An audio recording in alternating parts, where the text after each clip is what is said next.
আসসালামু আলাইকুম এভরিওয়ান। আজকে আমি দেখাবো ট্যাংরা মাছের ইয়াম্মি রেসিপি। এর জন্য প্রথমে ট্যাংরা মাছগুলোকে কেটে কুটে ভালোভাবে ধুয়ে পরিষ্কার করে একটা বাটিতে নিয়ে নিয়েছি এবং সেখানে দিয়ে দিলাম এক টুকরো লেবু, হাফ চা চামচ গোলমরিচের গুঁড়া এবং হাফ চা চামচ লবণ।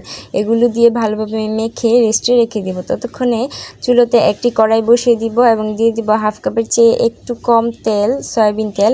দিয়ে দিব হাফ কাপ পেঁয়াজ। পেঁয়াজগুলো ভাজা হয়ে গেলে পরিমাণ মতো স্বাদ অনুযায়ী মরিচ দিয়ে দিব, কাঁচা মরিচ। তারপর দিয়ে দিব 2 টেবিল চামচ আদা রসুন, পরিমাণ মতো হলুদ মরিচ এবং লবণ দিয়ে ভালোভাবে নেড়ে চেড়ে হাফ কাপ পানি দিয়ে দিব। তারপর দিয়ে দিব টমেটো।